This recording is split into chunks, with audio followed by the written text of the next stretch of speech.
I'm just a boy from Kansas out to save the world from chronic disease. And I truly mean that.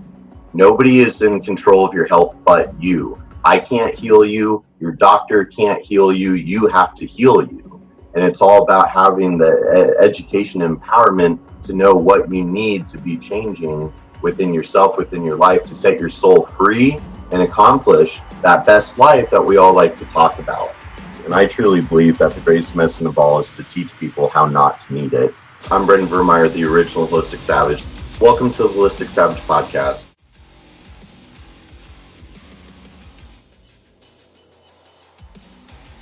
Computer. Okay, we're recording here. So it's always funny. It's like hit record and then you get all like, oh my gosh, now it's time to perform. But no, so another episode of the Holistic Savage podcast.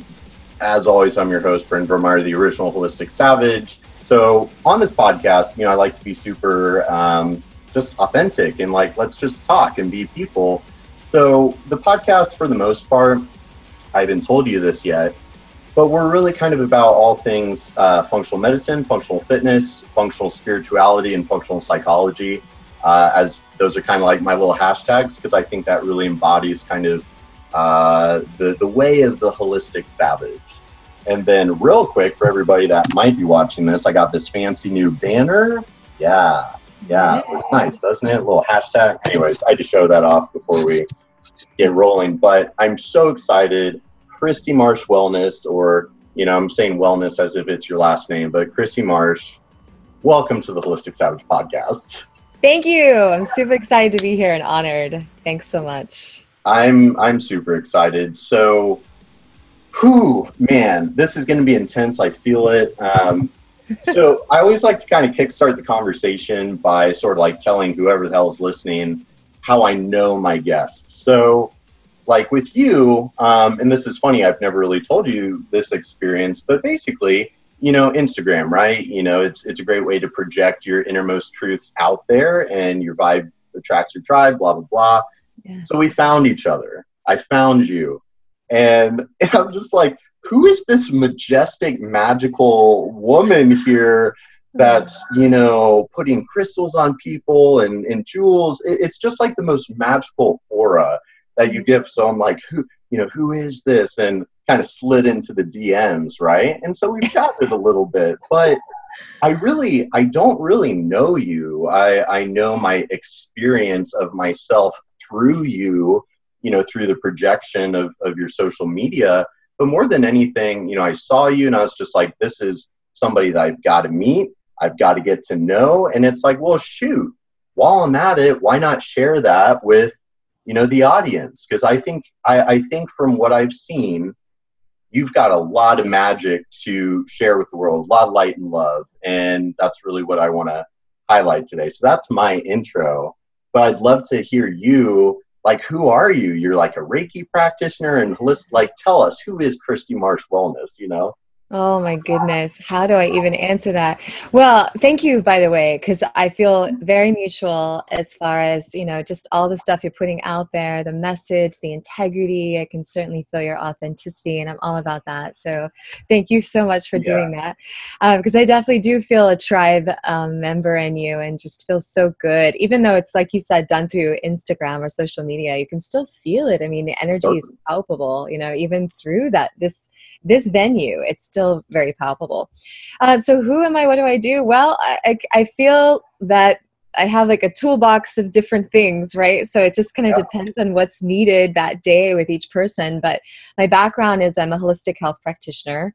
So I've got, I think in order to be an HHP, as we call it for short, you have to have at least 1,000 hours of holistic studies. I went like 1,700 hours because I couldn't get enough of it. Yeah, totally. Deep down on all of it.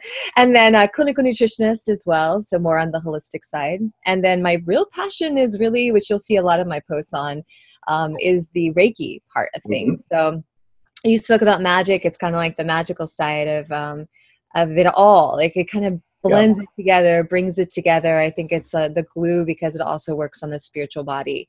So I think we know in the holistic world that you can't just deal with one aspect. You have to you have to look at the whole person. So it's not just looking at the physical, but it's also the mental, the emotional, the spiritual. And so when you kind of hit all those levels, things change. and almost like mystically or magically, I can't say overnight, but for some people it is. I mean, it's really fast. So for me, that was the passionate part of it for me. It's like, whoa, you can look at the whole body and it can be fun. Doesn't have to be torturous.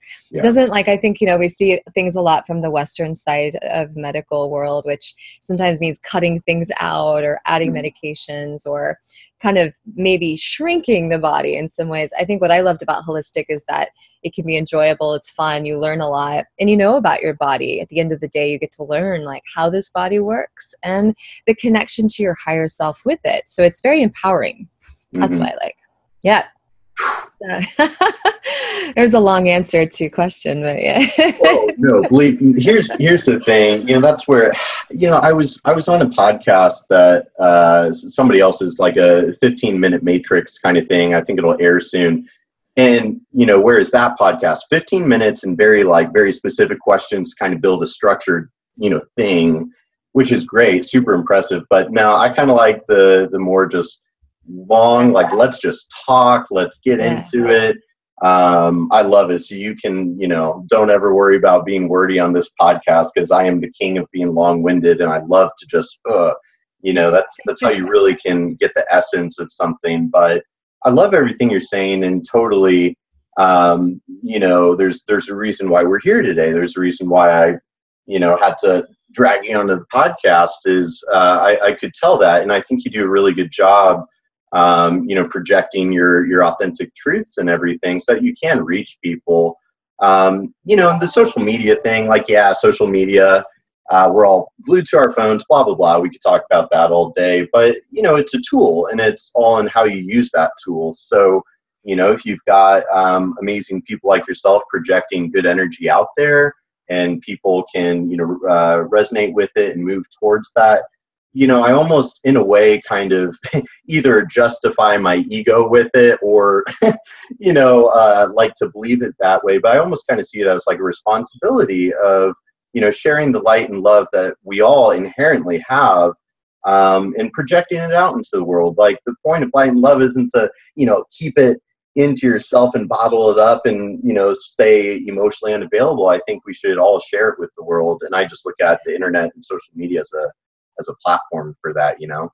Yeah, I agree fully, wholeheartedly. I think it could be anything you want it to be, right? So if you want it to just be on a surface level, you can do that. And I don't hold judgment on that either. But I think you also, like you said, it creates a platform where you can definitely speak your truth and get love out there and have people feel that when they read your posts. And I think that's magical too, because you can do it, you know, from your home and your robe. Like, hey, I'm going to go spread some love out here, you know, as you make a post. I think that's pretty phenomenal. Totally. Have that. Yeah. It's kind of like, one of my favorite, like, little quotes, I think it's, you know, I am responsible for what I say, but I'm not responsible for what you hear, kind of thing. Because obviously we're all, you know, all these input signals, and then our kind of ego force field sort of filters that and kind of refracts that, you know, energy beam. And so however they perceive that is more of a reflection of whatever is going on in them spiritually and psychologically. But so holistic health, you're a holistic health practitioner, clinical nutritionist, that's where I think we're so similar. Like, I think ultimately what we're both trying to do is almost identical on like a theoretical. So, but here's what I love about the holistic health field is the whole holistic nature is to recognize the necessity for, you know, everything and the total system. And, you know, so when we're talking about being a holistic health practitioner and helping humans better their quality of life and health with a holistic manner, well, gosh, there's a lot of things that could be. And so I love how, okay, we're both nutrition, you're, you know, clinical nutrition, I've got all the stuff that I do, but ultimately what are like our main things, you know? So whereas I run lab tests and write protocols and, you know, blah, blah, blah. And then you with the more what I would kind of look at as like energetic medicine, would you describe Reiki as energetic medicine in a way? Yeah, definitely. So it's looking at it through the eyes of, if I can just speak more esoterically, which I think I can be with you, Yeah. it's, you're looking through more of the eyes of the aura. So you're being able to see that person's aura, their energy field. And so you're not just looking at the physical. So we are working with, and I work more with energy medicine than probably anything else I do. I'd say 90% of my clientele base come for Yeah. Reiki. And so it's yes, I do use the holistic avenue, of course, and I do have the nutrition background, but like you said, my focus has been more on the energetic side of things because I see, well, two reasons. I see a lot of shifts happen afterwards, and secondly, it's I'm passionate about it. So of course, anything you're passionate about, it's like the very thing you're going to draw to. So, Totally. and I'd like to say I did it by default because I didn't realize I was signing up for all that, but I don't really believe in accidents. I don't think it was a default. I think it was more like, oh, Ricky kind of chose me. And then Yeah. I was like, wow, yeah, wow, this is incredible. I'm so happy. I would say do it now because I think it's just being something Mhm. like that. I don't think it's something you necessarily do. But yeah, now I'm doing trainings and I teach in Kansas City and San Diego and some in New York. And it's been so fun to see it expand. And this is my hometown. Kansas City Mhm. is where, I grew up the most from seventh grade on to college. And so Cool. it was so fun to bring that medicine, if you will, back to this area. And then just to see it grow and expand. And of course, there are moments I always say, like, people give you like the dog look when you say certain words, like, and you're like, Mhm. oh, I do Reiki. At first, it was like, what is Reiki?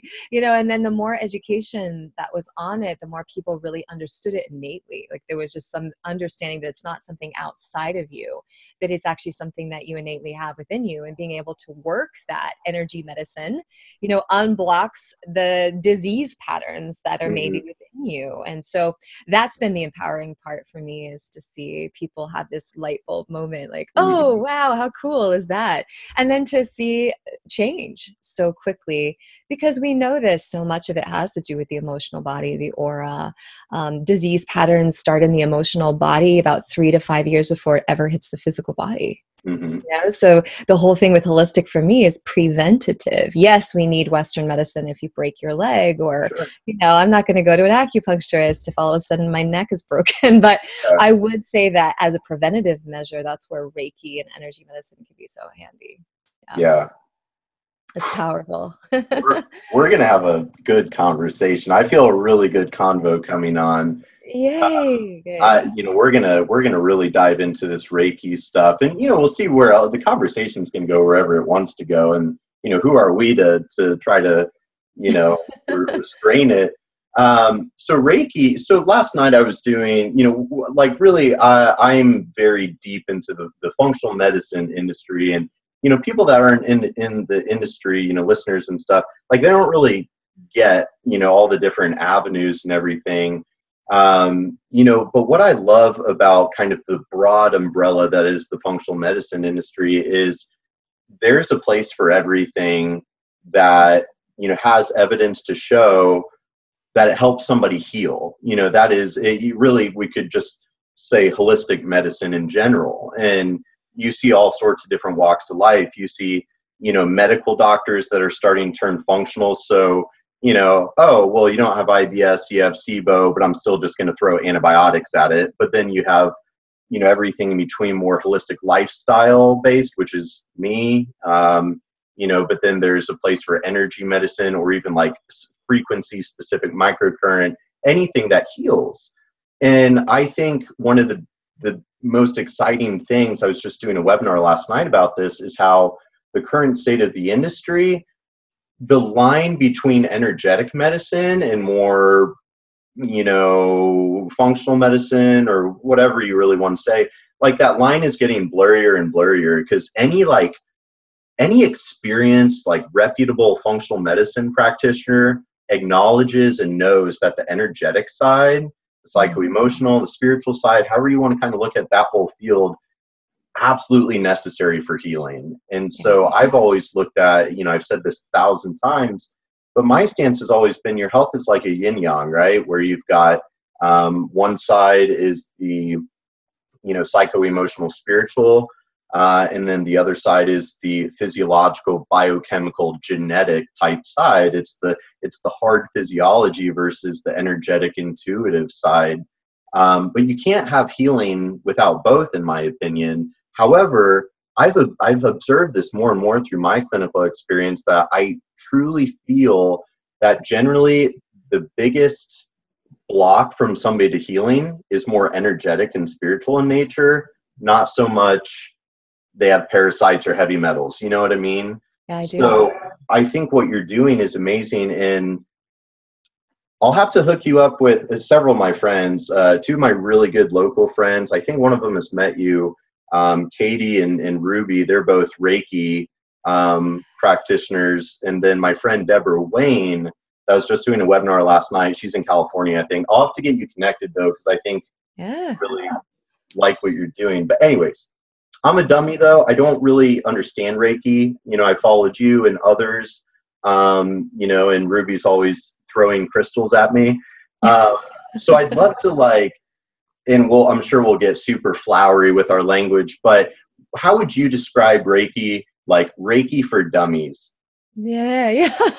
Well, first of all, you're not a dummy at all. I think we're all kind of in that boat with so many things, and that's the fun part too, is like to educate, you know, and understand. Yeah. So give like the basic, as you asked, like maybe the 101 is Reiki is a Japanese term, and it's basically two ideograms put together. So two Japanese symbols put together, rei and ki. And if you think about it broken down, we hear the term chi all the time for Chinese medicine, or in yoga, we hear Indian medicine, we hear prana, right? Mm-hmm. So there's chi a lot that we talk about, like tai chi. Mm-hmm. And then there's prana that you hear, which is the energy, denotes the energy that goes through the body when you're exercising yoga. Well, ki is just the Japanese term for that. So it's basically the same word, the same energy, but a different word, right? Mm-hmm. So what Reiki is it literally means universal life energy. That's all it is. That's it. Yeah. It's just universal life energy. So it is, the idea is that it's all around us. It's all within us. It's perfectly available to anyone at all times. And it's the energy that you feel. Let's say you are practicing Tai Chi, you know, they can start to like move the energy, if you will. You've seen Star Wars. I mean, this day is perfect because, you know, may the fourth be with you. It's literally like perfect for today. You know, it is basically that. It's using or being able to understand that energy is always around us and within us. And if we know how to use that energy, if we know how to harness it, then it can flow through the body as it does innately within us. Like when you're born, you are full of that energy. You come straight from source energy. You come straight from this energy thing we're talking about. And we learn to shut it down over time. So as we go through traumas, or we go through an issue, whether it's emotional, mental, or physically, it closes down the energy field, as I referred to in the beginning as that aura. And so when that starts closing down, you can get what's called holes in the aura. And when we start to get holes in the aura, we get compromised in different parts of the body. So what Reiki does is help to seal that energy back up. So it starts to fill the holes back in with that universal energy that's always around you. So it's being able to use that, to utilize that. And then once it starts flowing again, then we get less of the pain that are in that physical area, or pain in the heart from the emotions, or less of the disturbances that happen in the mind. So really it's just using, and they do use Japanese symbols. There are 3 symbols that are very active in Reiki. And they're called, I'm gonna butcher this in Japanese because I'm not Japanese, but it's basically Shokurei, Seiheki, and Honshaze Shonen. And they are Japanese symbols that are used to open the energy field to love, to acceptance, to non-judgment, and to allow the energy to flow through your body, just like a river would. And so, you know, Eastern philosophy is basically that they make it so simple, which I love. Like Chinese medicine makes everything so easy to remember for the most part, and Japanese is the same. I feel like Ayurvedic and Indian is also very similar, that they just say that all disease patterns have to do with stuck energy in the body, period. That's it. That's it. So if you can just think about less of where it is, although we can get into that, the more advanced you become in Reiki, you can start to see where it is in the body and help that client to release it. But really in general, from the first level, it's just self-healing. How do we remember how to give back to self? How do we remember how to let that river of energy flow through you again? So the first level when I'm teaching it is just about self. Like, let's bring it back in. Let's allow ourselves to heal, because we can't help anyone else until this one's full. So the first one is like, let's help fill that space, those holes in the aura. Let's bring the energy field back in. So you feel abundant and clear with your energy field. And then what happens is integrity comes in. You start to feel like you want more of that energy because it's abundant. It feels good. It's love. I mean, really, Reiki, if you break it down, it's just love. Love for self, love for others. Let's just be cliche, but really that's what it is. And then the second level, we learn how to give energy or how to work on somebody else. And so it's helping to see the auric field, which we're all able to do. We just don't get trained in that. I really wish we were trained in this at like kindergarten, second and third grade. It's like we'd be able to see through the, the third eye and through different avenues, but we're kind of taught to shut that down, unfortunately. God forbid, we should be so empowered.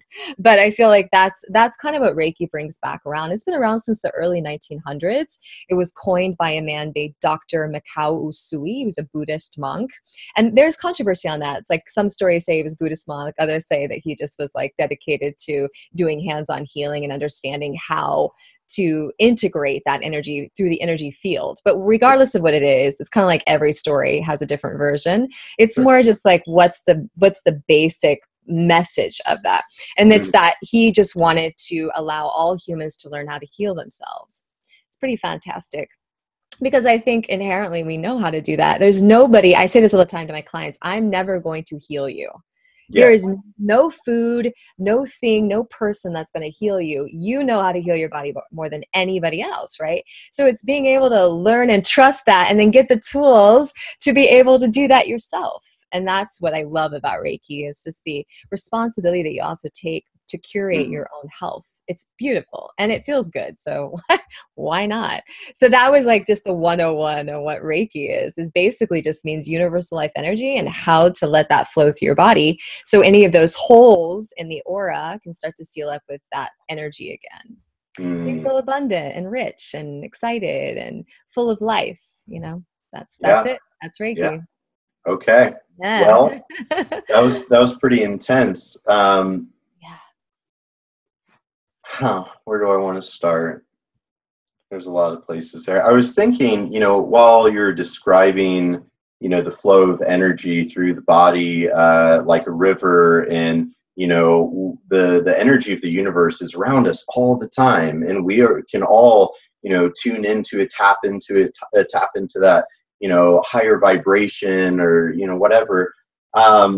We can all harness it. And as you were describing it that way, I was kind of thinking about what you were describing is basically identical to correcting somebody's like biochemistry or, their spinal alignment, like chiropractors, or, talking about, chakras and chakra alignment and opening, or, there was another one too. But like with, biochemistry, okay, the whole idea is, identify what is obstructing the biochemical pathways, because biochemical pathways on a chemical, chemistry nerdy level, but it really is just a river flowing of energy. Ultimately, what's the Krebs cycle in the electron transport chain? It's moving electrons around, it's moving energy around so that it can travel unrestricted.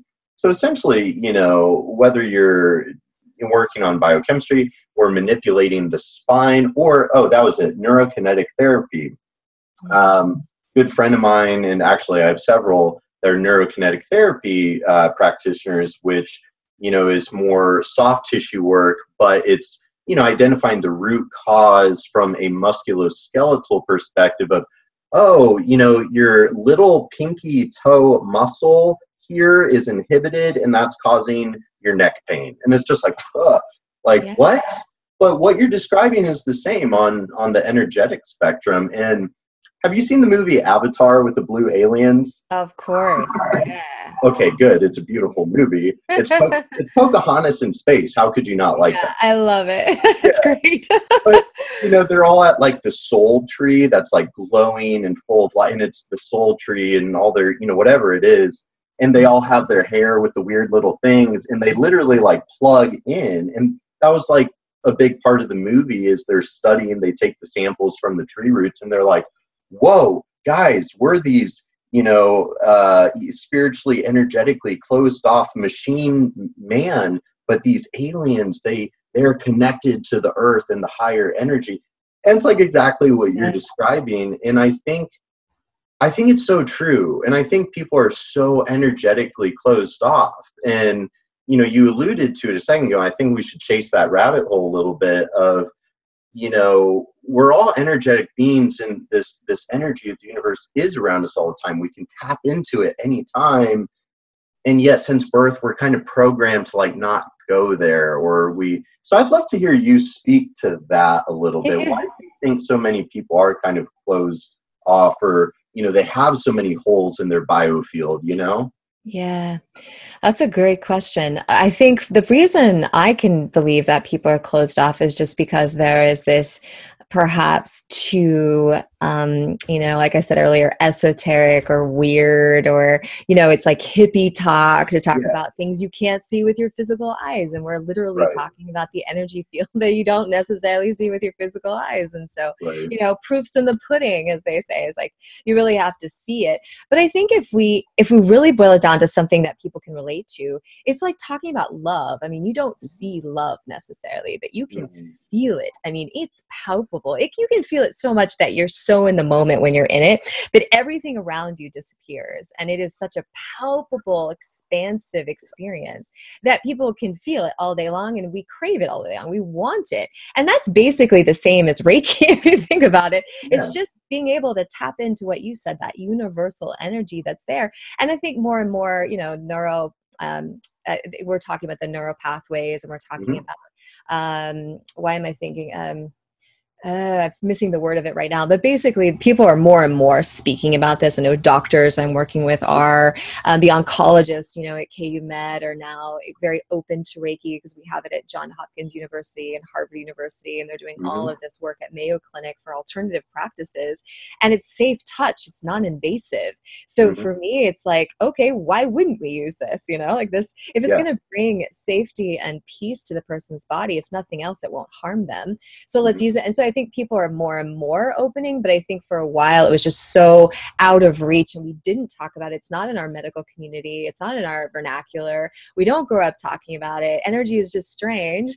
And, you know, so it got into the category of just weird, I think. And also, unfortunately, I shouldn't say unfortunately, I think just the way it goes is sometimes people that are tapping into that can be ungrounded. I talk about that a lot in my classes. And that just denotes that like you're up in the clouds a bit. You know, you're talking about it from a perspective that maybe other people can't relate to. It's not relatable.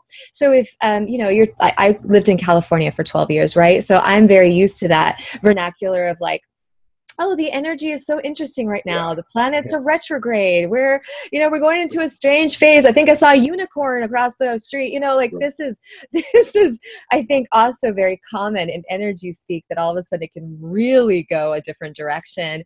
And people that are more practical, more pragmatic, and they want proof, that really sounds strange to them. They can't relate to that. Like they're not going to be like, oh, like you mentioned Avatar and aliens. You know, you just mentioned the word aliens, and people are going to close down because that feels very scary. Like, what is that? We don't talk about that. That's strange. No, what does that mean to our planet? And so I think no matter what, people just have a fear around it if they don't understand it. Always comes back to that. If you don't understand it, it's not talked about, then it's just in this strange category. Like, oh, that's weird. What does that mean? And what are you going to see? People are afraid of that too. What are you going to see that I can't see? Are you going to read my mind? Because I can't do that. And so, no. I'm not going to let you in there, you know? When really it's the fact that we all have access to this. We're all incredibly intuitive beings. We can all see, believe it or not, through this third eye, pineal gland connection, but we've been taught to close it down. So, and also if we're going to really go back, women in particular have been taught to close that down because, you know, they've been burned at the stake and other times for knowing things. Medicine women who were able to heal people overnight, all of a sudden were deemed crazy because how could they have that power, and only God can do that. And you name it, you know, it all has happened. And then just proof wise, women have a more active amygdala than men do. And that's the part, and they need to be able to smell fear in case, you know, a prey where someone was going to come in and kill their children. So our amygdala is overactive anyway. We're constantly looking at what could go wrong, what people are going to judge, how are they going to see me? You know, in the good sense, it's great because we can see if something's going to come in and kill our children. In the bad sense, we're overly concerned of what people are going to think. And men and women are both hyper intuitive. I just think that it's been fostered more in the female community. But then you get into that whole deal of what I just said. What do people think? Am I going to be burned at the stake for saying something that I shouldn't? How do I have this healing ability and I don't know what it's happening? You know, because a lot of people are born with healing abilities, some more than others. They're just open to it more. Maybe they're born and they have that energy field is abundant. Or say that their mothers or grandmothers did more of that. So of course, genetically, they're maybe more prone to that. And I think it can be scary when you don't know what to do with it. You know, you're like, what is this? Why are my hands warming up when somebody's sick? I mean, and that's what happens is a lot of times your hands will just start warming up, even if you don't have training in Reiki or any of that, because there's an instinct to want to help other people. And I think at the end of the day, that's what it boils down to is, how do we help everybody? How do we all stay connected? And how do we just see this through the lens of love or a lens of it's helping? And if it doesn't serve you, then don't do it. It's really that simple. You can just put it away and not do it. Like no one's forcing you to adopt this idea. And I think that's important for me. But to go to the second question you had, you said, why do you think we have these holes, right? The holes in the aura or this disconnect? Because we're taught to disconnect from our higher self from the very beginning.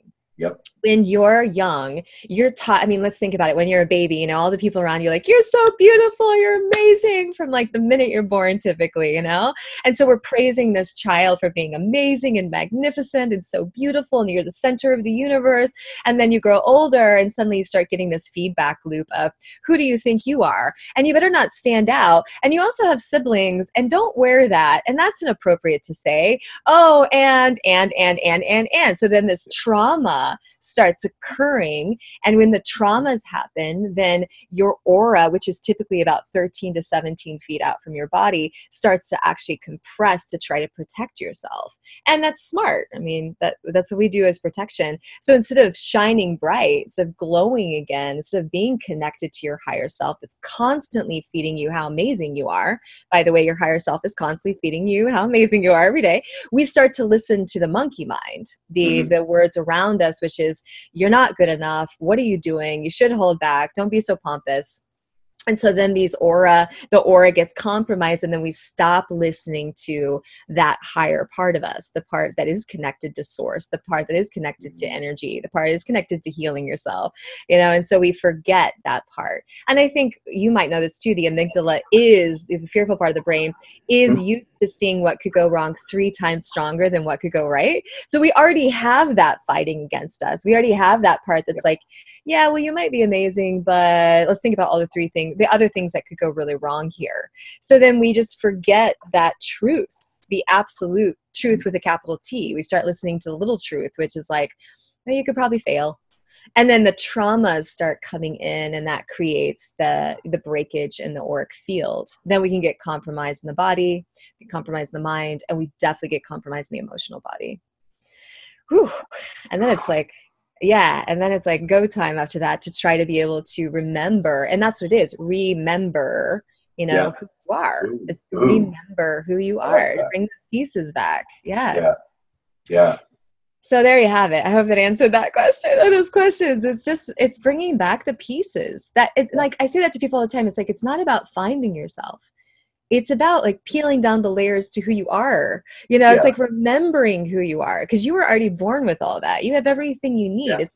You're not getting it from anything outside of you. It's remembering that you have that innately within you, like a beautiful flame inside, and that everything that's around you are just these stories that you've created that might separate you from that truth. And so that's kind of exciting. That it's already here. It's already within you, you know? So that's fun. That's empowering for me. Totally. That was all beautifully, articulated and said. And, I couldn't agree more. It is that process of domestication that starts at birth. And as you're saying, like obviously everybody's looking outwards for, something to fill that void in their soul, because they are getting out of alignment with the truth and the source and their higher self. And so that's kind of the thing. So like the Toltec wisdom books talk a lot about, the dream of the planet and kind of the smoke that society emits. And, you can't see through all the smoke. And it's like, it's always been there. You've always been there. It's that process of unlearning and kind of deprogramming that faulty belief system that was kind of, instilled into you since birth. But then people also don't think about really kind of that genetic component. I really liked how you touched on that, of like an energetic genetic level, in how some of us are going to be a little bit more in tune. So it's just super fascinating. And I think that's where like we're almost conversing in like different realms right now, several different planes, because I think like our ego, I have sort of almost my own little weird working theory of like what the ego kind of is, because I always like to look at just making observations about stuff and then try to think, why would this mechanism or characteristic, whatever you want to call it, why would this be here? Why would that make sense from like an evolutionary perspective? And so you're kind of, touching on that with like, oh yeah, the amygdala, which is, 3 times more kind of like worst case scenario than best. And so it's like our primordial biology / ego kind of working against us and disconnecting us. Yes, I agree. I fully agree with that. Well, and I think on another note, I think the beautiful part of humans that have the skepticism can actually be very useful too.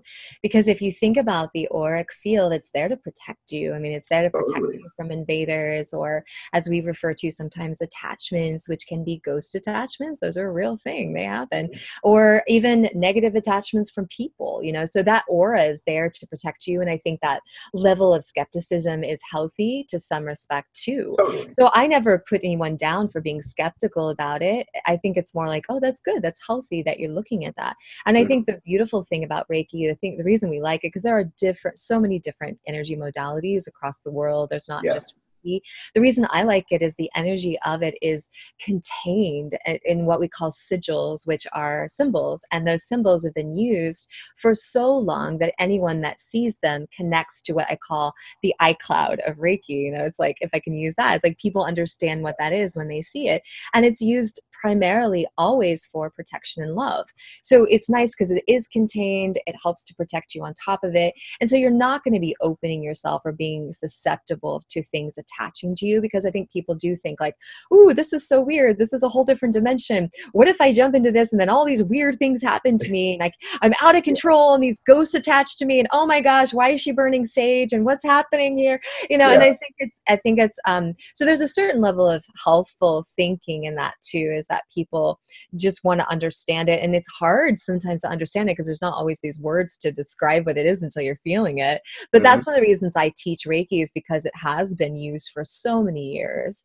And we have proof, if you will, behind it. It's been turned into healing touch for nurses in the hospital.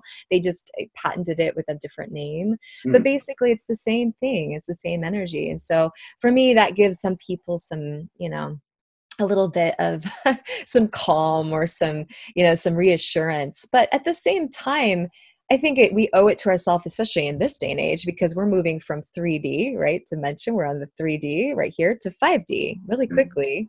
For anyone that doesn't know what that means 5D, fifth dimension, is unconditional love. And so this planet has to move there, and we have to get there quickly, if you will. So there's a lot of this emergence of this new energy coming in, because people know they're tired of the old system. The old system worked for a while and it's great, but it's not getting us to the next level.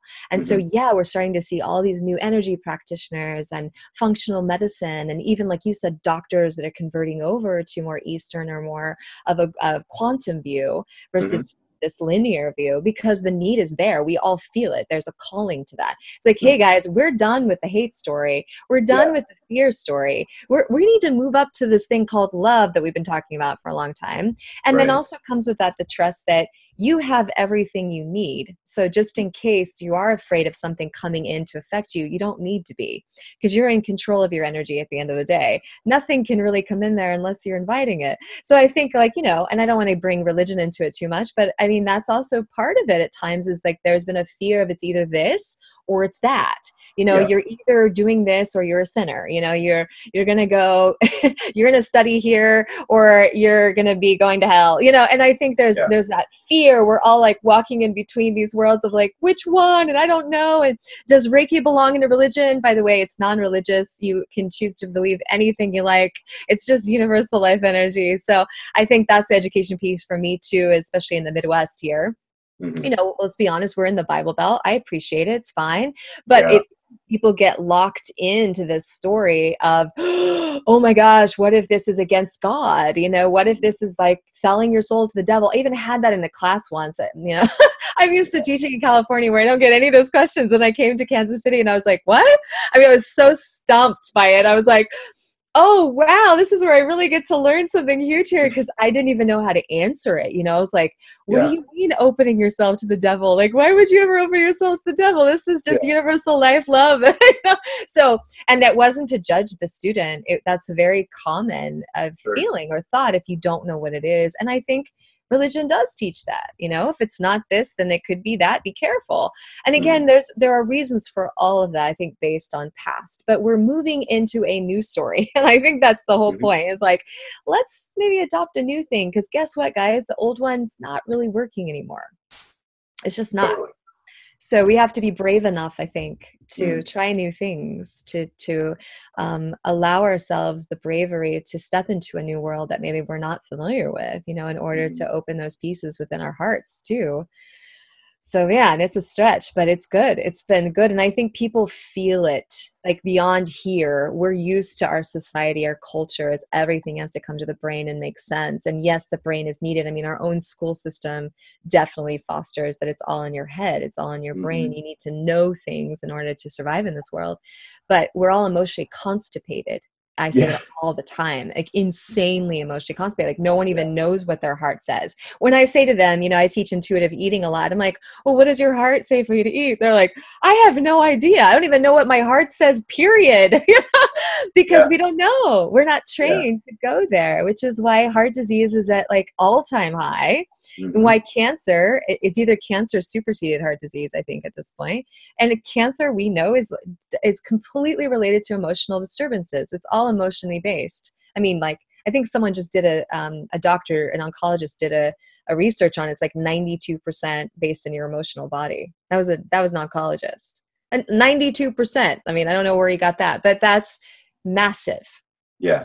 If that says anything to you, right?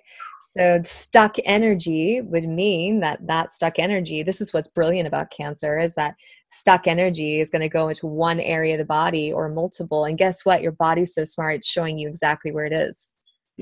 Showing you exactly where the stuck point is. It's right here, right? On your breast. Let's look at breast tissue. I work with cancer a lot weekly. Okay, well, your body just screamed to you where that emotional blockage is. So then you can go and take Chinese medicine principles and understand what emotion is in that area.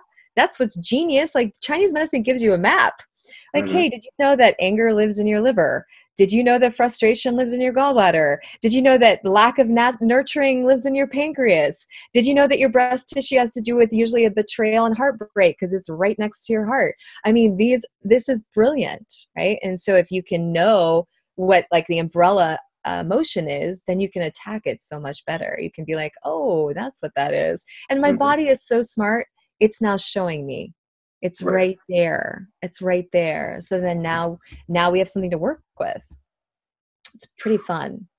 Absolutely. And, you know, everything you're saying is so spot on and perfect. And, you know, touching on so many parts of, you know, because evolution is still going on right now, you know, and I think, like, I don't know if you're familiar with David Goggins, you know, Navy SEAL dude.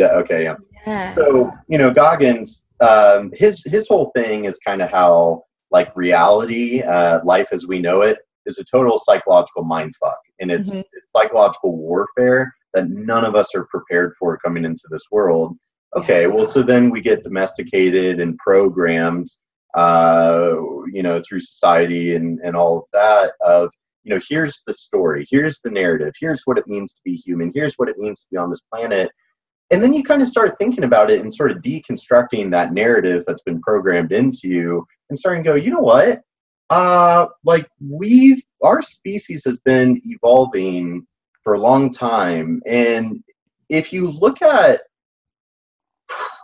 how much life has changed for the human species in such a short period of time, I always like to think about this because I think it speaks to the point we're, alluding to, where okay, pyramids, and then at some point 1820s. So 1820s, I think of, the Brits are coming. I don't know if I'm even close, and then standing in line with a single shot rifle musket thing. Okay, 1920s. 1920s was Great Depression. Kind of picture what life was like back then. And then 2020, which is, tomorrow basically, these things that can completely control our life and our world and our psyche, and we're so energetically stuck to these things. I mean, I got my first flip phone at the age of 15, with T9 texting. So anyways, I think our society has just grotesquely changed. And I think, Reiki and everything that you're saying, and I'm a firm believer, it's guiding us back to the source and the truth that's always been there. And I think our species used to know, there's a reason why we have all of these 1,000-year-old traditions and beliefs and practices with healing. Yes. And who are we to be so egotistical as a species to think we're so smart that we can just, let's produce all these synthetic drugs because we know I was at an awesome functional medicine conference this past weekend, and, Dr. Walsh is such an expert, but that was kind of one of the big things. He's like, guys, we just discovered a new quadricep muscle.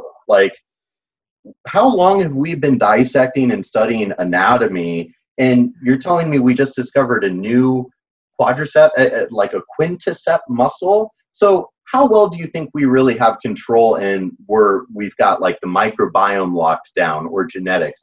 The point being, we think we're so smart. And in that narrative that we spin through our own ego, we've completely lost touch with this higher self, this higher energy that's always been there. And so I think what you're saying, it makes total sense. And what you're saying about cancer and the roadmap that Chinese medicine provides, people need to be, more open to it, because we're starting to see so much more clinical anecdotal evidence as well as objective scientific research that's supporting these things. And as you said earlier if it's an energy that I can't see or I can't sense with what society tells me are my only 5 senses. And it's if I can't taste it or smell it, it's not real. And it's okay, well, but wait a second, plot twist, contradiction, there's a microwave right there. I can't see microwaves, but I'm taught that, on the energetic spectrum, here's your gamma rays and your X-rays, microwaves. Well, I know that it has, an impact on a substance at the cellular level. I know if I put a piece of meat in, it's going to, do whatever it does and kind of shake the particles and it generates heat. But then we're completely closed off to, cancer showing up as a point in no, that's pseudoscience. Yeah, right. We have, I'm trying to think of specific, I don't want to, because I am kind of hard science guy. I'm sort of a, head in the clouds, feet on the ground is kind of my thought. So I love to explore all the above, but then let's bring it back. Let's go there and let's go up there, but then let's bring it back. And so we have research that shows that talking kindly to plants helps them grow. We have research to show that breathing exercises change the cytokine production in your immune system to regulate all sorts of immune mechanisms, or Dr. Walsh was proposing all this awesome research along those lines. But the point being, we can't stay closed off anymore because the truth is revealing itself. Yeah, absolutely. I think that was a great way to put it. And here's the thing too, is like, I always go back to nature knows best. At the end of the day, I think nature's pretty fucking smart. Yeah. I curse Totally. on this. Oh, absolutely. I curse on I this. can try to behave myself because the last episode I was like, bah, bah, bah, bah, bah. I'm like, no, don't do that for me. You can certainly cuss all you want. So what I was going to say is, nature knows best. And the other thing that I think people forget is like, this is not just this new age thing that's coming out now. Like this has been around for hundreds of thousands of years. We've been doing this forever. And I think ultimately for me personally, I trust something that's been around for 100 years or more than something that's just going to be like, a double blind placebo test on these drugs that have happened for like 2 weeks. And suddenly it's like, oh, it's probably totally fine to take. And then it gets completely recalled. So for me, it's like, okay, well, at the end of the day, I'd rather do something that's non-invasive that I know has been around for at least 100 years, if not longer. I know that there's, research in it and the fact that it feels good and people benefit. And you can read about it anywhere you want now on Dr. Google, as I say, like just go on Google, you can see it. And then on beyond that, it's been something that is innate in us. Like I said, like we're drawn to the plants, we're drawn to nature, we're drawn to, even I think about this when you're a kid and you hurt yourself, the first thing you're going to do is put your hand there. Like your body knows how to heal itself. It's like their instinct to want to go to the air. If you have a headache, your hands instantly go here. That's Reiki. Like your body knows, hey, go and put your hands here. And it's probably going to send a signal to that part of the body to heal itself. It's not accidental that we do that. We put our hands literally on the areas that we need to heal. And so much like you, I like to have I probably have more heads in the clouds than you do, but I do like to ground it down. And the other thing, like I said, is why are we so obsessed with having proof?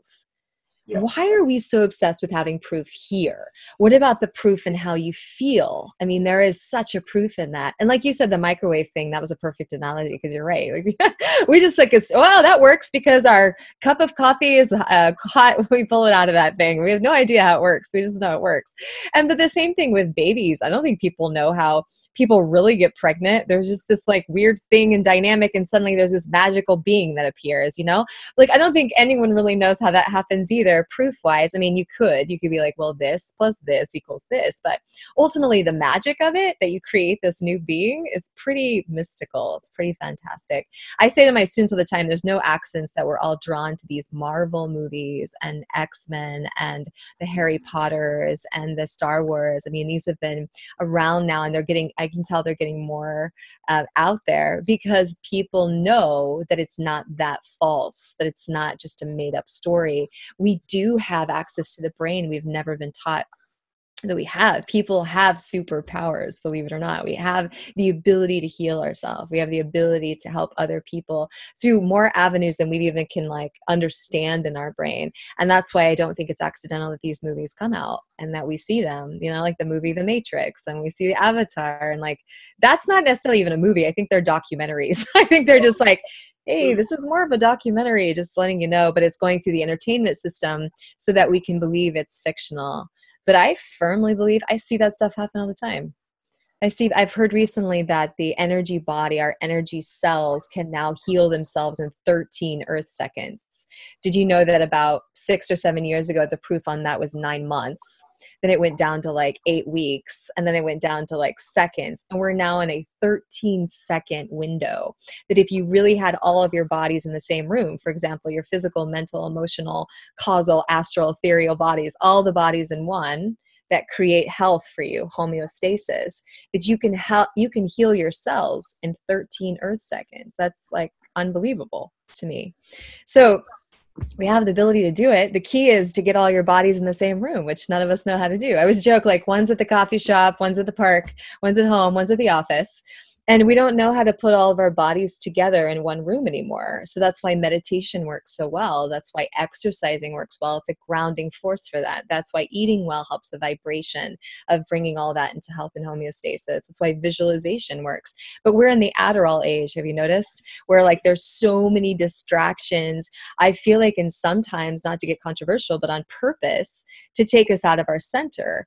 Because if you really get into your center, you can make a lot happen. We are incredible manifestors of change. So I think sometimes too, being distracted has become a thing where we don't even, it's so weird that we sabotage ourselves, right? Like we even sabotage ourselves from our own healing abilities. Like, why do we do that? Yeah. So yeah, that was a lot there. But I think basically it's kind of fun to know, empowering wise, that you can heal yourself in seconds of pretty much anything. But you have to know how to do that, how to have those tools to bring it all together, you know? Right. It's good stuff. Yeah, I mean, it really is. And that's where, you know, the functional medicine space, and that whole really umbrella, you know, it is that holistic health industry that's sort of leading this charge. And, you know, you kind of spoke to it earlier, like we're tired of everything that feels fake. We're tired of the old story. We're ready for that next evolution of the human species. And in a lot of ways, it's getting back to roots. And so certainly, like with functional medicine, like, you know, this shirt that I'm wearing is the shirt that inspired my logo up there for obvious reasons. But the deeper that we dig into hard science and we try to quantify and justify, I mean, believe me, I read clinical textbooks for fun. That's just what I do. But the deeper and deeper that I go into the science, it just always points back to nature in a more natural way.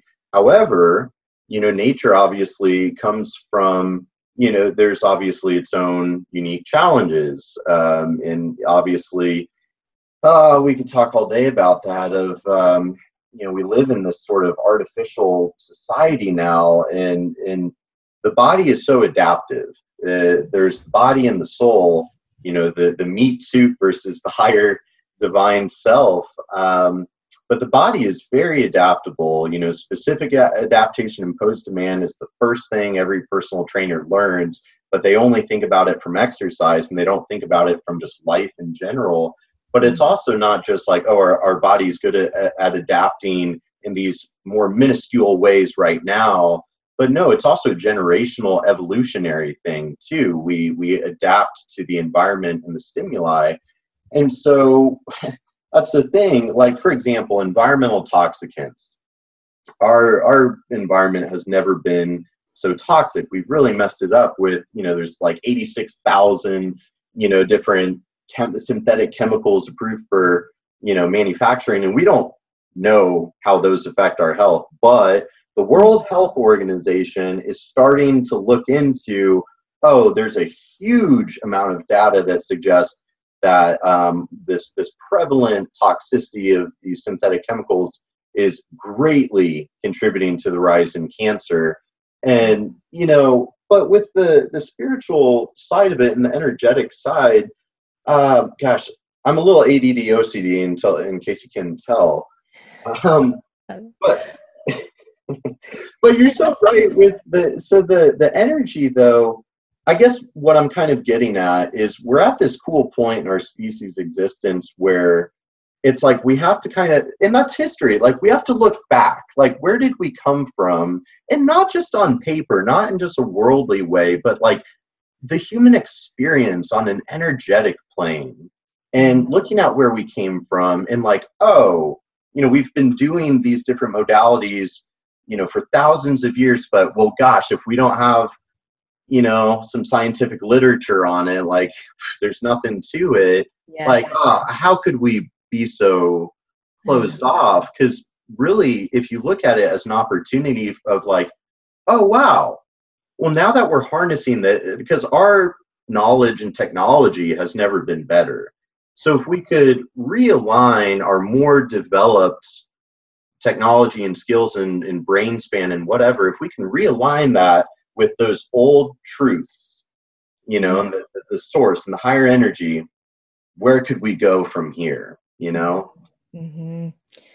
Fully agree with you. Fully agree wholeheartedly on that. I think it's important for us to step out of the norm a little bit and Mhm. just to go back to the old ways too. I mean, traditionally, and it's fun, like just to kind of add the traditional route with the new route. Like, yeah, let's put them together and let's have Yep. fun and let's enjoy. Maybe let's let medicine be something enjoyable. That's what I keep thinking. Is like, aren't we kind of done with the suffering paradigm? Like, aren't we finished with that yet? Do we have to like suffer? Like, screw that. I'm done with the suffering. Like, let's move on to the next level of actually evolving and learning and healing through joy, through evolution, through learning, you know, through bliss. I'd really like that. And that's not to say that you always have to go through bliss to get your lessons. I've gone through some very dark times and gotten some great things. But I think for me, it's like, do I want to continue down that route? Do I want to continue suffering to get my answers? Do I want to hate going to the doctor to get stuff? And like, the thing is, I don't. If I want to go to a Western doctor, I'm going to enjoy doing that. Or I'm going to find a functional doctor. Or I'm going to find, you know, somebody that's more holistically based. And I want to have that right. And I want to have that opening to be able to do that. And I want to try this. If this, you know, if this doesn't working, I want to try that. And for me, that's just been, thank God, my mom really fostered that in us since I was a kid. So I'm really grateful I had that. And I know that's not always everybody's experience. I definitely had a mom that was like, you know, try it out and let me know how it is, you know. So I've always been the one asking questions. I was always the one like raising my hand, even if I was an introvert, which I kind of am, like, well, what about this? This doesn't make sense. I want to know more, you know, because my mom lovingly like really allowed us to do that. So I was the girl that got kicked out of Vacation Bible School, like true story, because I was like, I don't understand why God can't be our friend, you know. So and that's a true story. I got kicked. Had to go home because I mean, it's like you don't question authority, and I don't think that that's I don't think that's fair either. I think that that's why I said I love when people are a bit skeptical and they ask questions, because I may not have all the answers for them that they want, but I am very open and willing to answer the ones I do know and then help them to find where those answers are, because I'm just as curious as that person, you know, like I want to know why, but I also want to feel it. I don't have to know it here. I know for me that no one can tell me how good Shavasana feels at the end of yoga. I just have to be in it and it feels good. Like no one can tell me that. I have to experience that. I have to know the bliss from that. I have to know what Reiki feels like. So I'm going to put myself in those shoes and experience it so I can come up with the best words. But then again, every person has a different experience and every time is different. So how are you going to be like, well, this is what you're going to feel today. Every single day, this is how it's going to be. But I think that change comes from that. I think real change comes from changing your mind. I think real change comes from that, being able to open your mind and say, I want to do something different today. Yeah. Let's see what happens. Yeah. And then being open to the possibilities of it being better than you imagined. Right. Better than you imagined. And for me, that's been really fun, just to see the healing in me. I mean, I got into Reiki because I had panic attacks for 6 years straight. 6 years, and they were horrible. They were grueling. They were awful. And I tried all the things, or so I thought, you know. And then what it really came down to is I needed a dabbling of different things. I needed like the buffet. I needed a little bit of this, and I needed a little bit of herbs. I needed a little bit of ocean life, and I needed to, you know, go in and listen to my higher self. I needed to meditate. Like it wasn't just one panacea. It was like, oh, there's kind of like a little bit of things that can work for you. And then it was literally like overnight that all the panic attacks went away. So for me, that is enough for me to have a passion for that work for other people. It's like, let's listen to what your truth is saying, not my truth for you, not mine for you, but what's yours. Let's listen to yours. And I send a lot of the work I do is having people listen to what theirs is, to really dive deep into that. And nobody wants to be honest, because they're afraid of what they're going to hear. We're afraid of it. We're afraid of that truth. Isn't that interesting? The very thing that sets you free, the very thing that brings you health. We're so afraid of the other demons around that truth that's protecting that truth, right? It's like we're afraid of the demons that are going to tell you you're awful before we tell you how amazing you are. Right. Yeah. So that's what it is. I think people are just so afraid. It's like, oh, I don't want to know what's in there. It's so much better than we think. How much, you know, fear of judgment there, and Yeah, I mean, we really do have to look inwards and tap into that intuition. And I like how you described that. I've never thought of it that way, but I would say the same of like, everybody these days, like generation, living my best life. And I always like to make fun of that, living my best life and look at me on a beach and all that. But, definitely I think, okay, to pursue your best life, you have to practice unconditional love with every decision you make every day. So kind of like one of my life rules or life mantras or whatever is, if it doesn't nourish your mind, body, and soul, forget it. Or use more colorful language, which I'm known to do. But, either way, you have to, like, I mean, you don't want to be neurotic about it, but like you can literally challenge yourself of like, okay, every decision that I make in a day, am I practicing like true self-love? Which is doing what's going to serve you, doing what nourishes your mind, body, or soul. And I think when we really do get in alignment, we can better serve the world and serve others. And so I like how you said that of like, oh, I need a little bit of ocean. I need a little bit of this and a little bit of that. Yeah, you kind of have to like experiment with your lifestyle because you have to, look inwards and kind of recognize what's going on and then go like, oh, like what am I lacking here and here? And I need a little this, a little that to really, be my best self and be able to put my best, foot forward. I really liked how you described that. And then I almost kind of see that as like the roadmap to your best life that we're all, supposedly chasing. Yeah. Thank you. Yeah. Thank you. We just learn as we go, right? I was like, well, we're going to find out. And maybe this year it's this and next year it's going to be something different. But for this time period, it feels pretty good. I've definitely been working on just like you following whatever does feed all the bodies, right? Not just the physical, but what really feeds every bit of it. And then it's so easy to be in a state of happiness. It really is. Like it may not all be perfect. It's not all going to be about happy, but there is a certain peace that comes in the center. Even if things are around you like a tornado, you have this really beautiful center piece that feels peaceful versus feeling so out of body and out of whack and, hating yourself, creating self-sabotage and all the things that we do otherwise. Well, I was just saying to Deborah last night on the webinar, how I feel that the majority of the suffering that most of us experience is really us resisting like what our higher self is like calling us to do. The more I've thought about it, the more I've kind of been like, yeah, Brendan, that seems to work. It seems to compute in every situation you apply it to, of like, you really, like, oh, I'm feeling anxious. I'm feeling a sense of suffering regarding something. Like, pull on that string a little bit. See what you find there. Why? And then what I find is, oh, well, it's because I'm resisting what like my intuition or higher self is really telling me what's up. And once you just, you alluded to it earlier as, emotional constipation. So I've got my little Penelope poop. Shout out to amazing. My friends at DSL Labs. But people are so emotionally constipated. So sometimes when I'm hanging out with somebody or trying to get to know somebody, I like to kind of tell them if like you are so energetically pent up, like just let it flow, let it out, like stop trying to block the flow of energy and just let it flow organically. That's it. That's it. You're doing Reiki without even knowing it. You're asking them to flow. Look at that. Look at that. You're already a Reiki practitioner. I'm basically Yoda. Yeah. Well, that's perfectly said because I teach Pilates and we use resistance techniques, right? So we use resistance, using your own body's resistance, and then also using resistance bands, right? So for me, that's why the analogy is that's why it feels so good after you release the resistance, right? You're like resisting, contracting. The muscles working so hard.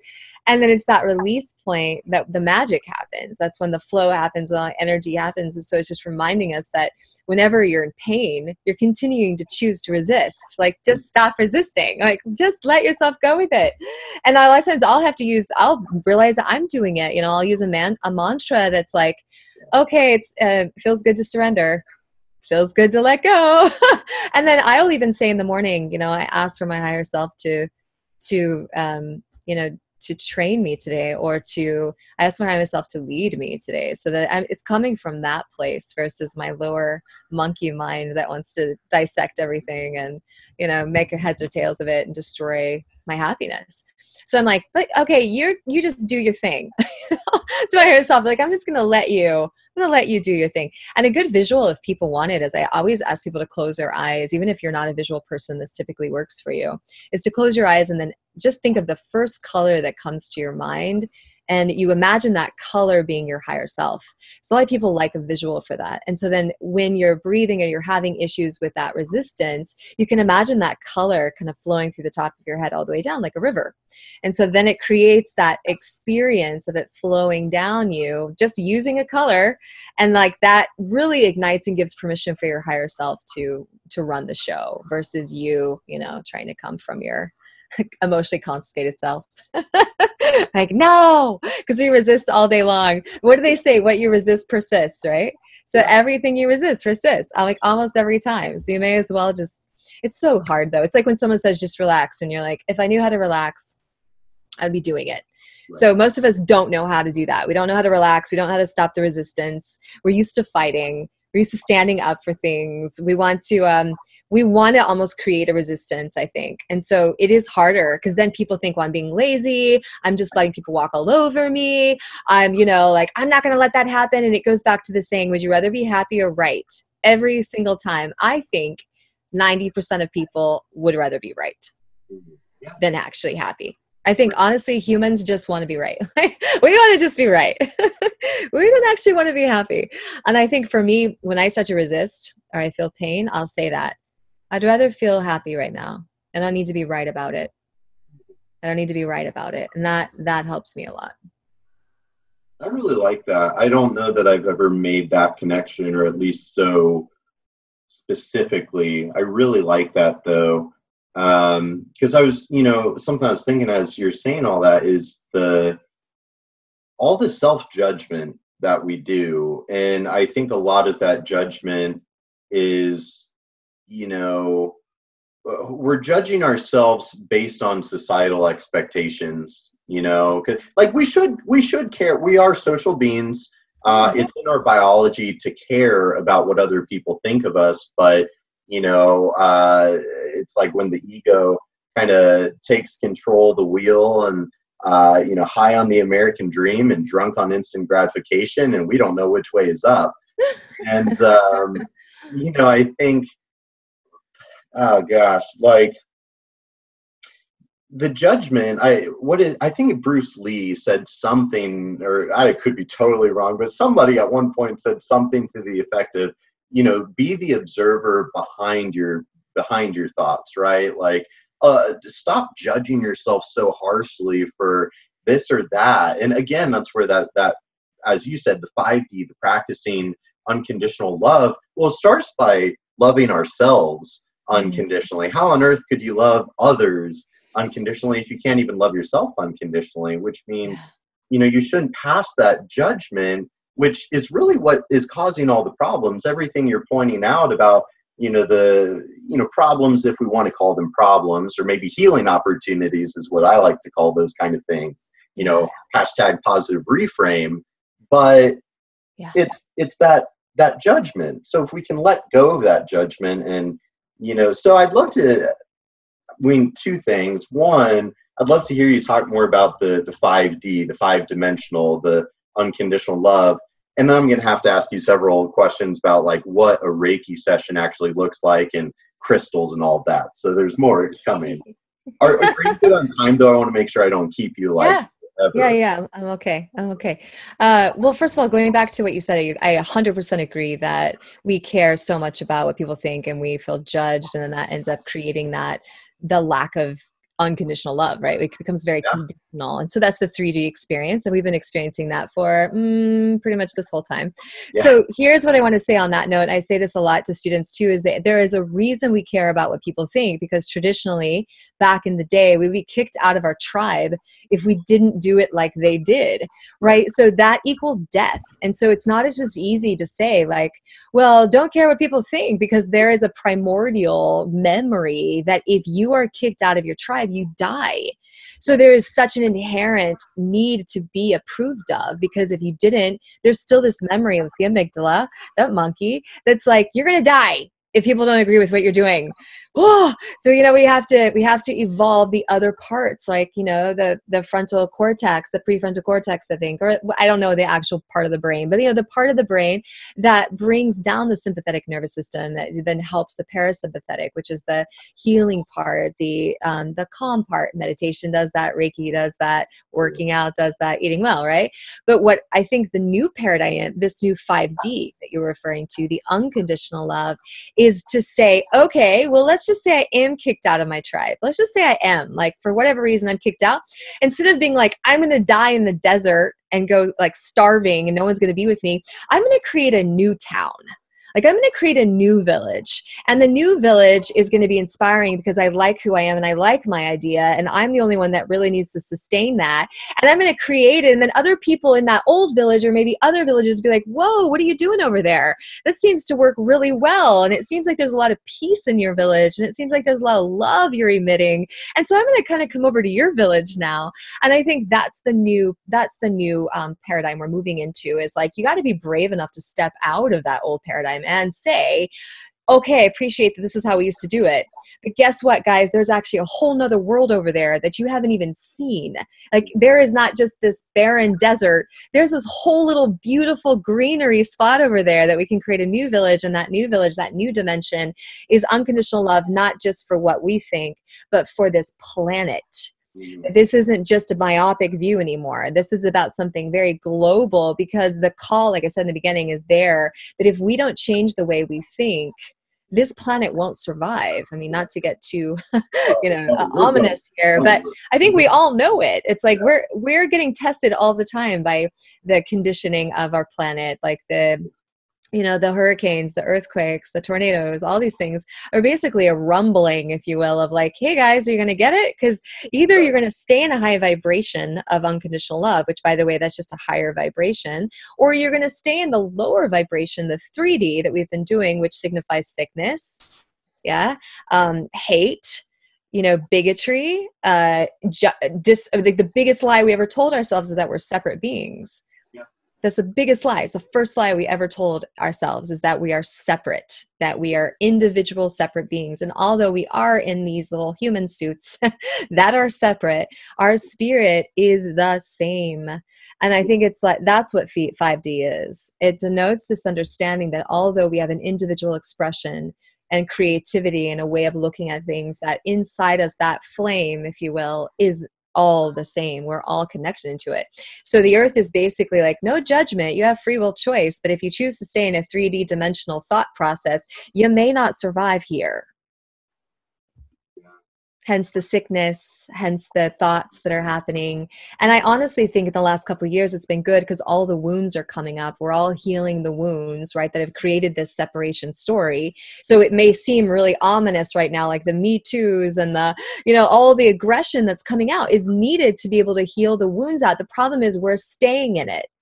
I think the issue is we're staying in that. We have to transcend it. We have to get past it. We have to say, okay, we've now spoken our truth. Thank God, it's all out there. Now we're making a difference, and now we got to shift it. And people just are stuck in that victim story. And the victim is 3D. Victim is 3D. 5D is unconditional love, and hopefully at some point is not only see that we're not victims, that we create everything that happens to us, because everything that's coming around us is a reflection of what we created. I know people don't want to admit that, but that's somewhat the truth.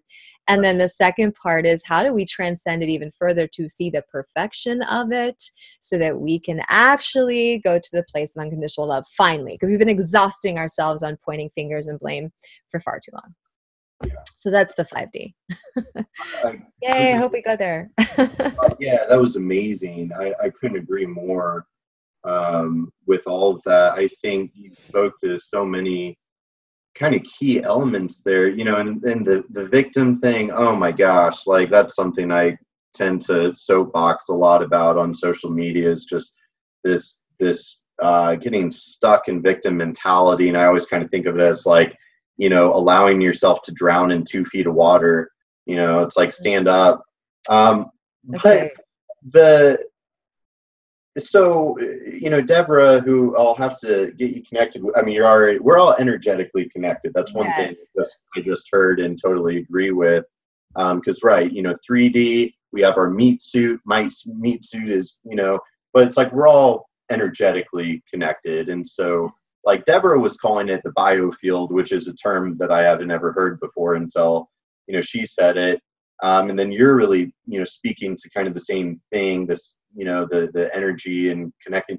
But also what I brought up last night to her was, it makes total sense. And that's where we have to look at, I think it's, again, I think the spiritual pursuit of understanding, the vehicle that we take to a sense of truth and enlightenment, and then, but also looking at nature and studying biology. I love every science, but ultimately biology, the study of life, Mm. which if all we think about is, oh, eukaryotic cells, and okay, well, that's some black and white textbook stuff.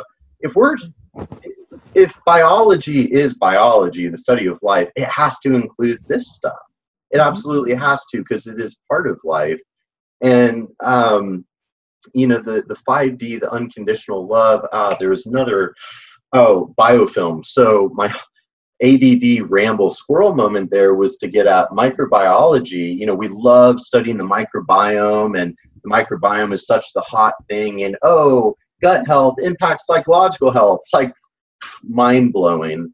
But with like bacteria and fungi, all these different microorganism critters that live inside of us and on us and all over us, well, they create what's called a biofilm, and this biofilm is this kind of gelatinous, kind of slime material that acts as like a bug house and also a communication network. You'll have bacteria deep in your colon communicating with bacteria upwards in your intestines through the biofilm. And so it's like, we know that, like, that is hard, irrefutable science. We know that. And then we don't think of kind of the same with us on like an energetic level. I have a friend of mine, Karan, who's a bomb microbiologist. I'm going to have him on I think in a couple weeks. I'll have to like bring some of this up with him, because it's along the same lines there. But so I don't know, 5D, we all have to keep working there, but that's where, cultivating your love and light and radiating that, and people, that's what you said. I wanted to touch on okay, I'm going to go, like, okay, that's what you guys are doing. I'm going to go over here and kind of do this. And then, like, what are you guys doing? Your tribe is giving up that t-shirt that you're wearing. That's what, like, the holistic savage, that's what I love it. now. And I think we all do. We have to be brave to try something new and kind of go there. But also the trick is you have to make sure that in your own pursuit of enlightenment or your own pursuit of 5D, it's more, I believe it has to be an organic, like, lead by example, because otherwise it turns into domestication of like, well, hey, what I'm doing is the better way. Come on, guys. And it's like, no, it has to be cultivate your own light and love, and you become an energetic lighthouse for them to, know what I mean? So yes, 100% agree. It's nothing to prove. It's just being authentically you, and then people are just drawn to that. It's not like I'm better than your village now. It's just, this is just how I'm doing, and it works, and then people are just gravitate toward it organically. You're right. They just know that that's what vibrates well for them, that matches. And I think that's the secret too, is just really understanding that we're gravitating more toward those higher vibrational thoughts. That we're gravitating more toward that because we know that we want to, and people are tired of feeling like a victim. I hope so. I really hope so. Right. I think so. I think we're getting there. We're definitely getting there. Yeah. Some people are a little bit, you see this so kind of transiently, honestly. I mean, Mm. you start, like, when you start kind of recognizing some of these patterns in yourself, then you start seeing the patterns in others. And, Yeah. who, it's not our place, or who are we to pass judgment? That's not practicing unconditional love. So you just, you love them where they're at and you kind of watch them. But then, I think the best thing we can do is just creating a safe space energetically, and to allow their evolution to manifest, naturally, organically. And I think that's one of the biggest things that we're all kind of missing out, is not very many people have the ability to create a safe energetic space for others. And I think as we're talking, and I mean, I started this conversation not knowing what Reiki is at all, but now I feel like, well, I mean, kind of, isn't that what it is providing that energetic safe space for them to, heal themselves. 100%. That's all it is. It's Yeah. being in a state of non-judgment. It's being in a state of that higher vibration, unconditional love, so that when they walk into the room, because we know this, that everything follows the alpha energy in the room. So Yeah. if the alpha energy in the room is of unconditional love, and quite honestly it would be, because it's the highest level of energy, then that person that faces that practitioner has to match that frequency, has to match that vibration. There's no other, it's just the law of the universe. So if somebody were to come to me and I would be afraid when they tell me their sickness, they're going to match my frequency of fear, right? And if I match their frequency of fear, we're not going anywhere, right? That's a low vibration. So what if instead they come to me and I'm holding nothing but unconditional love for wherever they are? I don't want to change it. I don't need to shift it. I don't have to fix them. I just have to sit and hold space, as we say a lot, for like, oh, okay, wow, I see you. And then in that space, they match the frequency of non-judgment. So then they stop judging themselves, and then they get on the table to receive Reiki. They feel safe and contained in that trust. If they start to trust themselves, and then their body starts to heal themselves. It's really just that. So the practitioner's job is just to hold space for wherever that person is, and to have a space of unconditional acceptance for where they are. And then that things start to shift and change that quickly. Yeah. It's really nice and freeing. Well, I mean, I can say it right now. My professional life is like drinking from a fire hose every day right now. But I'm gonna say it now on this podcast. And 10 years from now, I'm sure I'll look back and be like, that was cool. When I have the calmness in my life, which I need to manifest on my own, I want to become a Reiki practitioner. So I'm gonna be. I love that. Yeah, we're Please. gonna do some Reiki. This can be cool. Oh, I'd be honored. So, before I let you move on with your holiday, I want to talk a little bit, because this has been such an epic convo, and I'm calling it now. We're gonna have to hang out in person, grab some coffee or something. 100%. Yes. I know, yeah. But so I'd like to talk a little bit about, to kind of wrap up the show for the audience. So, what does a Reiki session look like? I see crystals and burning sage, and hands on, hands off. Like, what logistically does a Reiki session look like? Yeah. Whatever it feels like is for them to experience. That's right. That's right. What it looks like is different for every practitioner. So Okay. if I'm honest, it's different for everyone. I have a lot of Native American background training, so I use that in my session just because that's something that organically I like. So Yeah. traditionally, when you do Reiki, you don't necessarily have to use sage. I just like sage because it helps to clear the negative energy in the room. We know this. Sure. This has been, again, used for hundreds of thousands of years.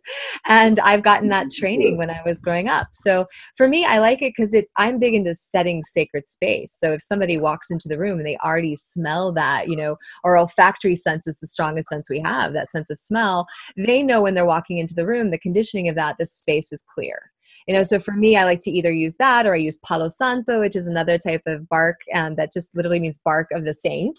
And it's used to basically clear a space of negative energy as well. And that could just be negative as just like the trash is in the corner. That can actually do it, just that that can work. Or it's what we say, taking out the emotional trash in the room. So people walk in all the time with their own baggage, complaining, pain, whatever. And so for me, it's important that I clear in between each client so that that energy is not felt, that they feel the room is very clear when they walk in. So I use that, but you don't have to. This session can last anywhere from 30 minutes to an hour and a half. It just depends on what you sign up for. You can also do long distance Reiki, which is to say you're there, I'm here. That's kind of fun. And you can just use the symbols to send the energy to the person and they feel that. So that's been really fun to do for students. They're like, oh my gosh, they can feel the energy in a totally different country. Yes, they can. Because remember, we're all connected by the same energy. So it's basically that. Most of the sessions I do are on the table. So somebody will lay down on the table.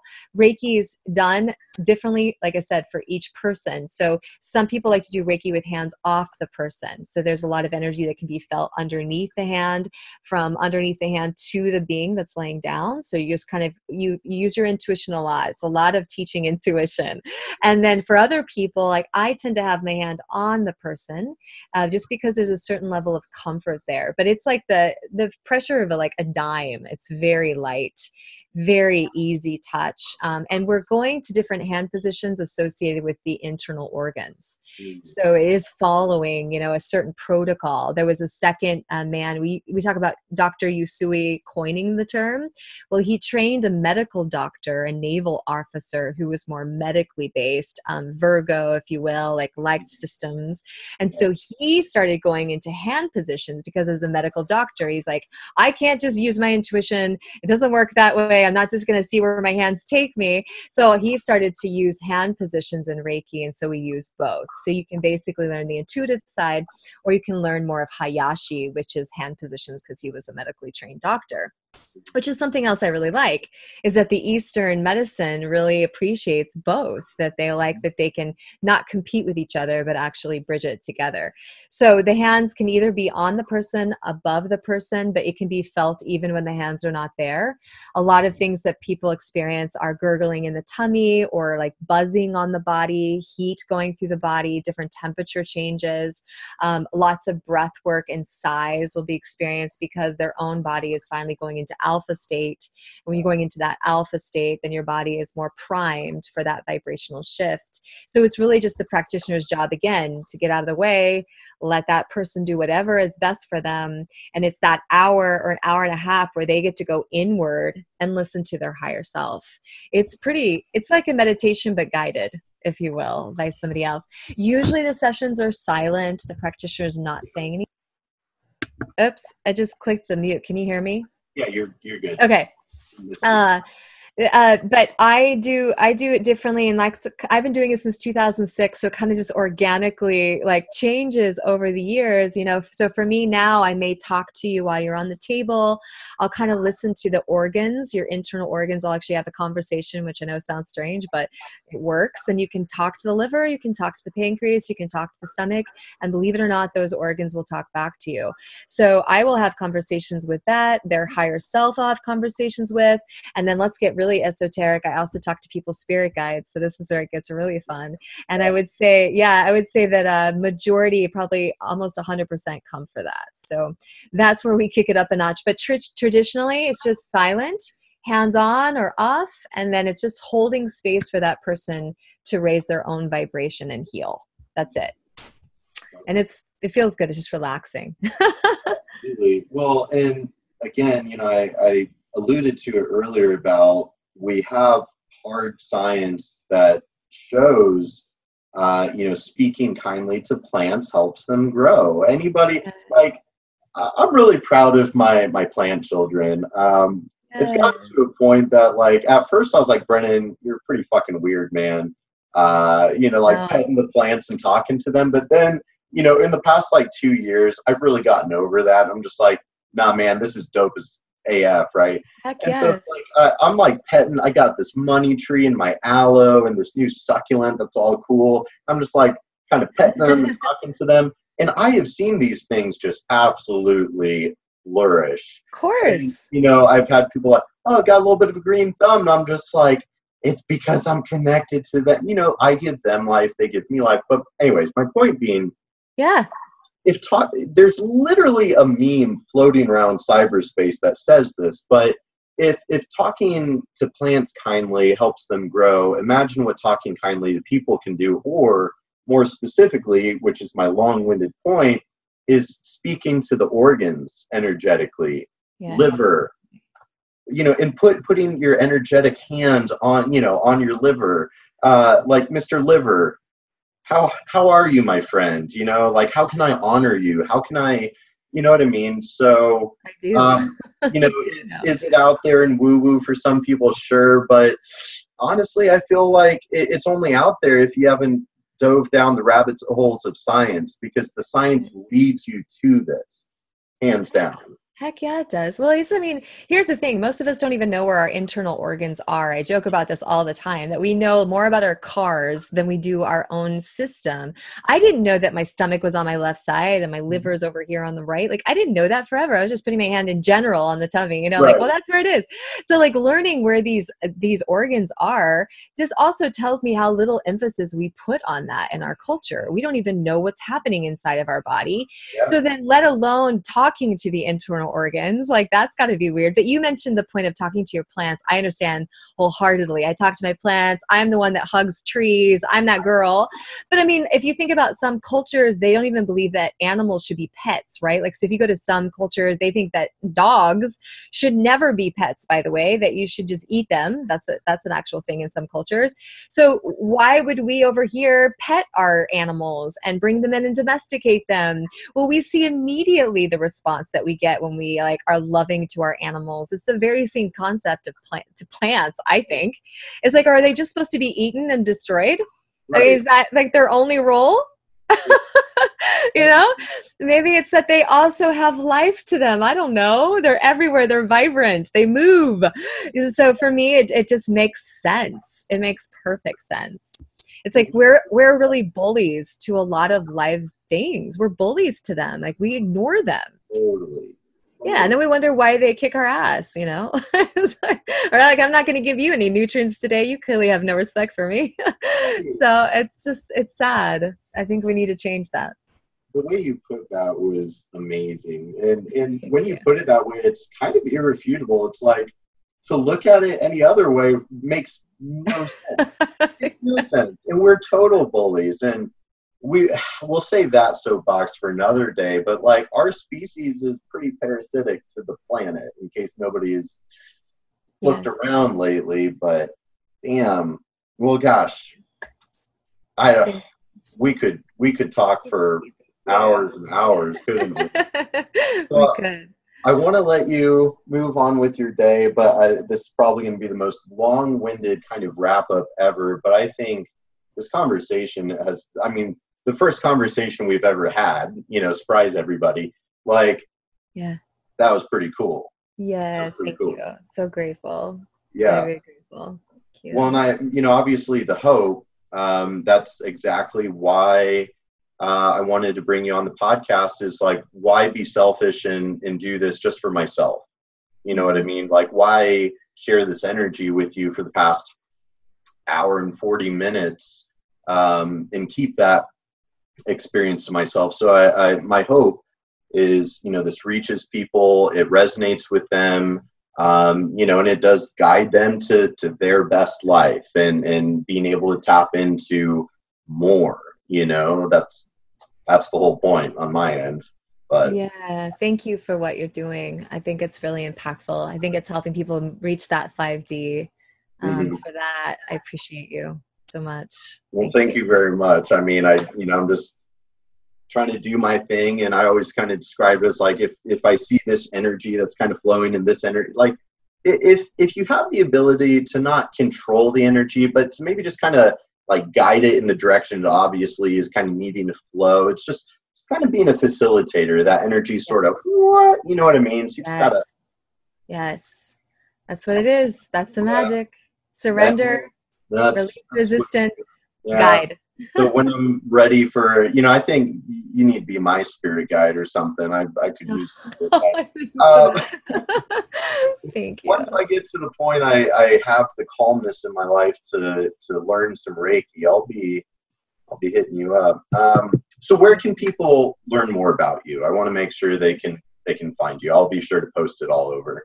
Oh, thanks for that. It's so ChristyMarshWellness.com, and that's just ChristyMarsh and then wellness.com.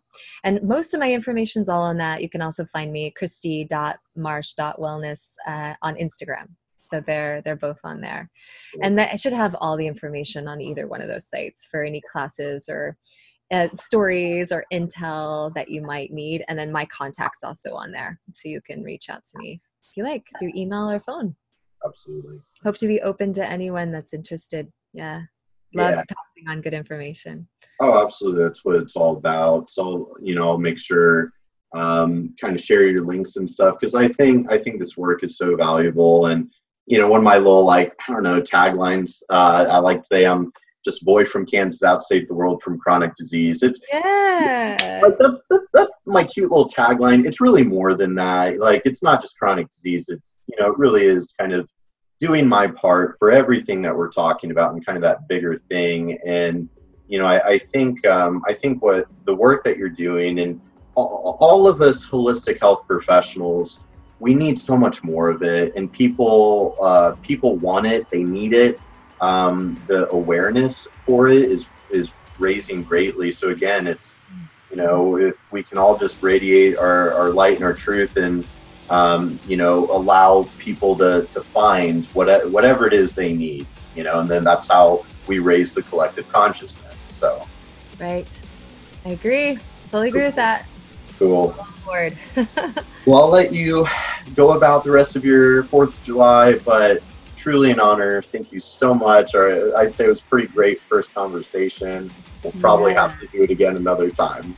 Yeah, let's do 55,000 more. I love it. Totally. Thank you. Awesome. Thank you so much. Yeah, thank you again. Enjoy the rest of your day, and we'll be in touch. Happy 4th to you. You too. Bye. Bye-bye.